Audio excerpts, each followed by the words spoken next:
akan kami preview jalur-jalurnya ya teman-teman. Sekarang kita lagi perjalanan menuju Gunung Butak bersama Faro, Yangga, Radit, dan saya sendiri. Ide pendakian kali ini berawal omong-omong di sekolah liburan kita mau kemana, dan kami memutuskan untuk pendakian tektok Gunung Butak. Perjalanan kali ini saya ditunjuk sebagai leader. Kami berangkat berempat di antar bapak saya ke pos pendaki alias base camp. Dari bawah sini, pesona Gunung Panderman sudah sangat memukau, apalagi Gunung Butak yang ada di baliknya.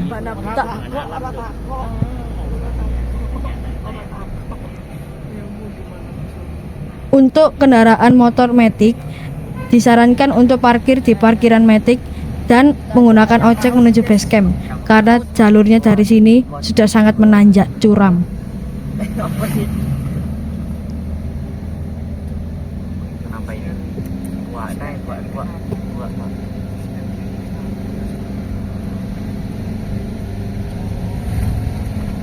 Puncaknya itu nanti kita ke situ, oke?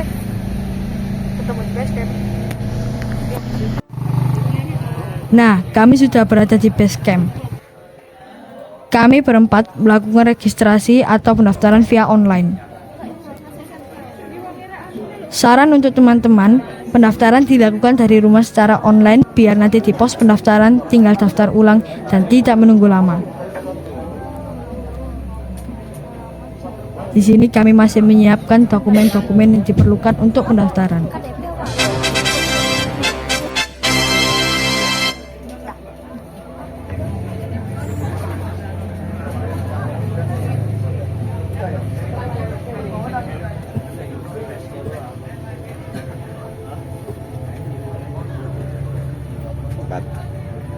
Di sini saya melakukan pendaftaran ulang dan masing-masing orang dikenakan biaya 20.000.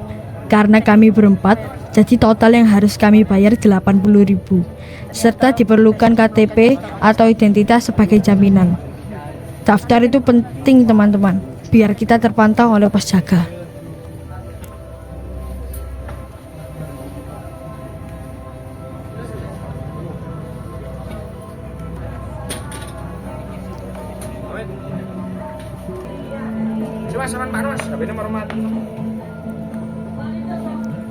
Di sini dilakukan scan barcode registrasi.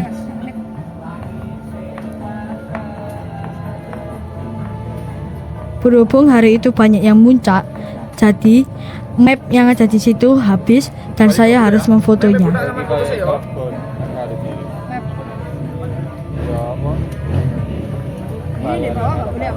Apa?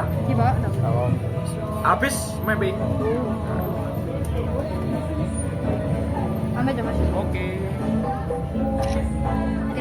Makasih ya. Setelah semua selesai, kami berempat berdoa dan berangkat. Berdoa kali ini dipimpin oleh Mas Faru.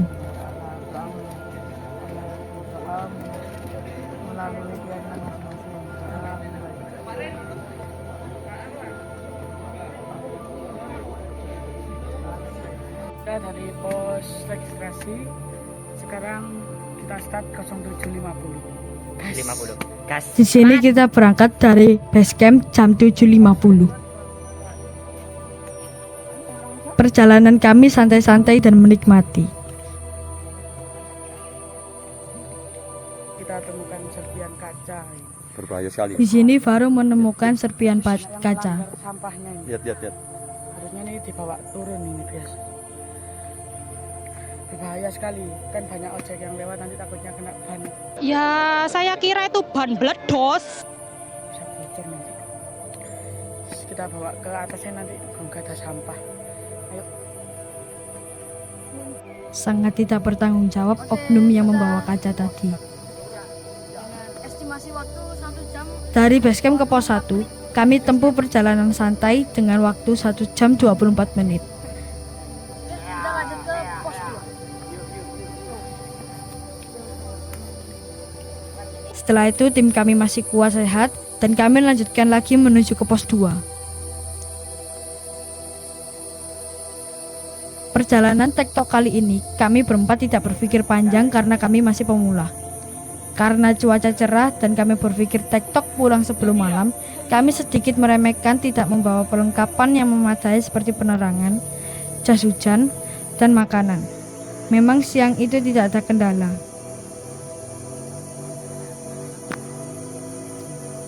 Dari sini terlihat treknya sangat landai ya teman-teman. Jadi memang cocok untuk pemula. Hanya saja trek untuk sampai ke puncak dia panjang. Jalurnya panjang.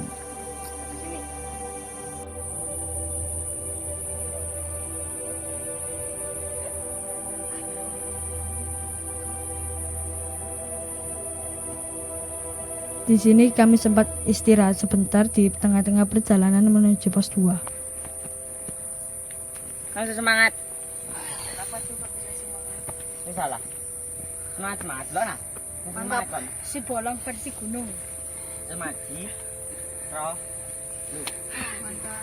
Santai Faru, santai. Gunung rame deh, gunung rame. Di sini hampir saja Radit tertinggal. Pos 2. Emang bisa mungkin? Enggak kok istirahat. Udah aku nggak narik kau dari sini. Apa? Di sini perjalanan kita lanjutkan ke pos 2.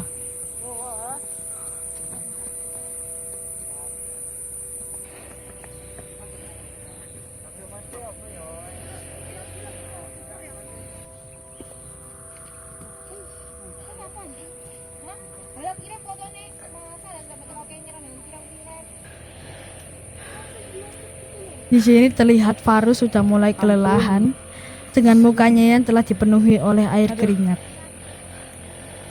Memang ini pengalaman pertama dia mendaki. Semangat Faru, semangat.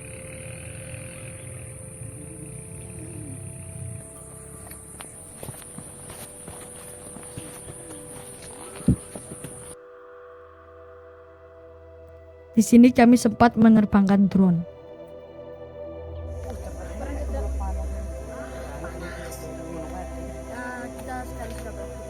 Kami masuk di pos 2 dengan estimasi waktu 1 jam perjalanan. Dan teman-teman saya masih kuat dan sempat memesan mie terlebih dahulu serta istirahat setengah jam.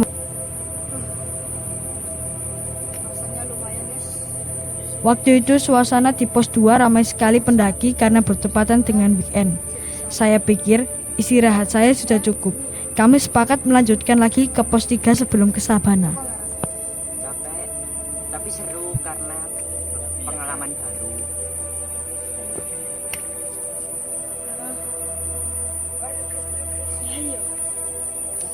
Di sini Farah menggunakan minyak untuk kakinya. Mungkin kakinya sudah kelelahan.